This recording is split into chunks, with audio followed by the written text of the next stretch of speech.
that very flattering introduction, and it is an honor and a privilege to speak to this panel as a member of the Board of RIPESS. The complicated part, of course, is as being the last speaker, almost everything I wanted to say has already been said. But as someone who has been involved, and actually it's almost to this day, 30 years in the social and solidarity economy. We didn't call it that at the time. I thought maybe it might be useful, because there's a lot of young people in this room, to give a little historical perspective and measure the progress we have made, and then of course to talk about the challenges that we have. 1983, in October 1983, I was a social activist, wanted to change the world, a young mother who was working in the poorest urban neighborhood, I think in Canada, 10 minutes away from downtown Montreal. We wanted to solve and respond to the suffering of people in our community. And we realized even at that time that despite a fairly strong welfare state in Quebec, lots of charity and so on, that the fundamental problem was that it was a spiral that we would never catch up with, because the system was constantly creating more poverty and marginalization and unemployment, and therefore we had to attack the heart of the monster, which was the issue of economic development. Now, of course, in 1983, we had a lot of obstacles. One obstacle was internal obstacle. Working in social movements, one did not deal with the economy. The economy, that was the affair of others. It was the affair of the private sector. It was the affair of government, and our job was to be out on the streets to tell them to do things better. So it was a huge cultural shift that we had to go through to say that economic development was our business. And the second, we go back then, this was the heyday of neoliberal economics. We had Reagan in Washington, Margaret Thatcher in Britain, and when we said we wanted to start doing economic development for the local population and the benefit of the local population, they fed us the trickle-down effect. Trickle-down effect that said what we have to do and what governments have to do is take away all the barriers for private sector to create wealth, and that this wealth would trickle down and then everybody would benefit. Instinctively, we had no theory, but we knew it was wrong, because we were 10 minutes away from downtown Montreal, where there was tremendous wealth and nothing was trickling down. And so we decided to get involved in what we called at the time community economic development, but today I think we could characterize as the social and solidarity economy.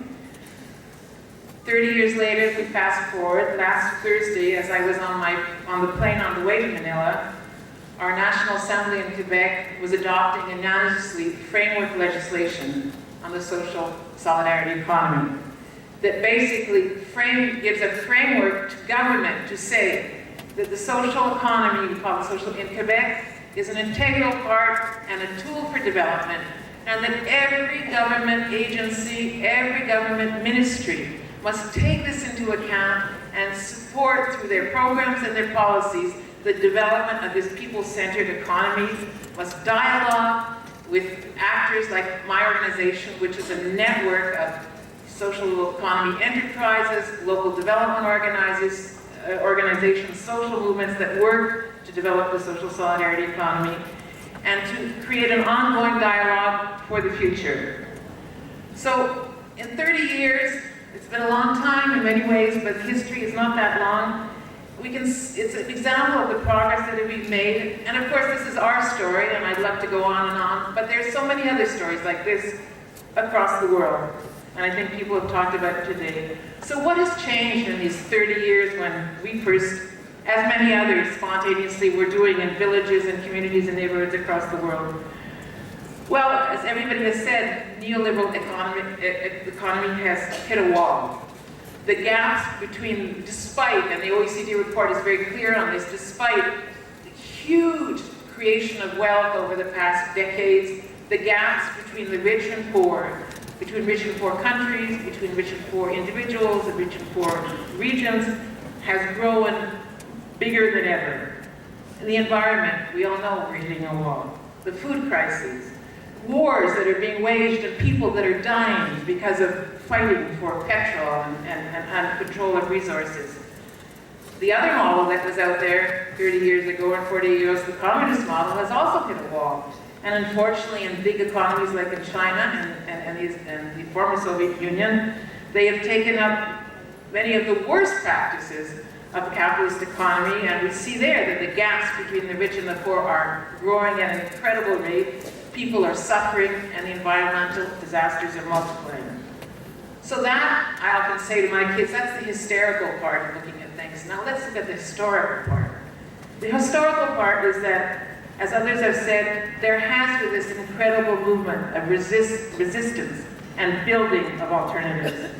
Citizen mobilization in the heart of the economy, and we've heard many examples, and we could go on, and I think this afternoon we will be hearing from all the continents that will give us a portrait of what is going on, has grown in an amazing way and with the most creative and inspiring stories to be told. Even in the international circles, for example, a few years ago, the Nobel Prize for Economics was won. It's the first time it was won by a woman, by the way, and it's probably not an example, probably a good example and not an accident. And what she said, her name is Eleanor Armstrong, she said, look, resources, which are so important for the development of our societies and the well-being of people, that the best way to manage these resources is not through the private sector, for-profit motives, is not through big government bureaucracies, neither. It's through democratically, citizen-controlled organizations that are in proximity with these resources. And this, this is coming, has been raised to a theory that is being recognized by a Nobel Prize.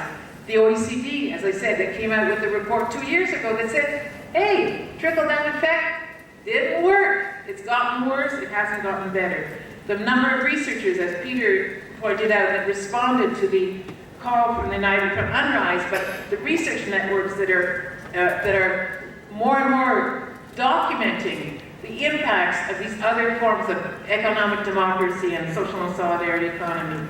Municipalities that are realizing that to be able to respond to the needs of their communities, of their citizens, the quality of life, that the social and solidarity economy is essential.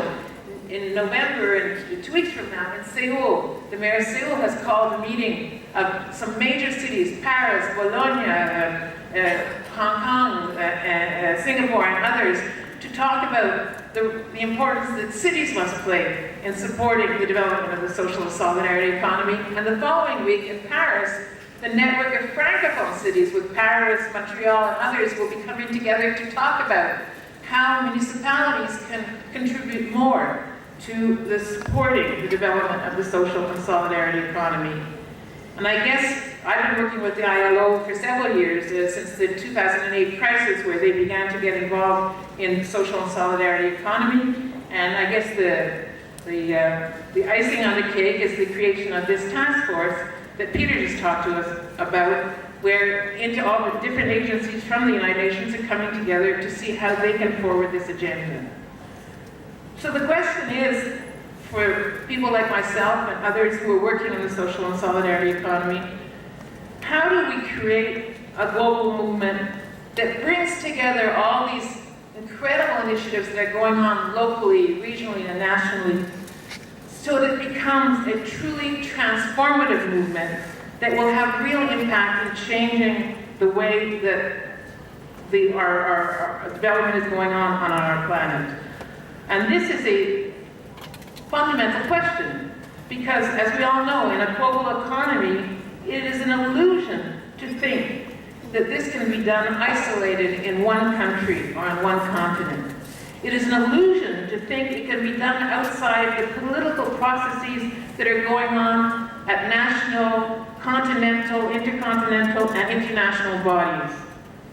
And so the question, as me, I'm an organizer, right? So the question I ask is, okay, so what do we do next? And I think this is one of the important things that we will be talking about in the next few days.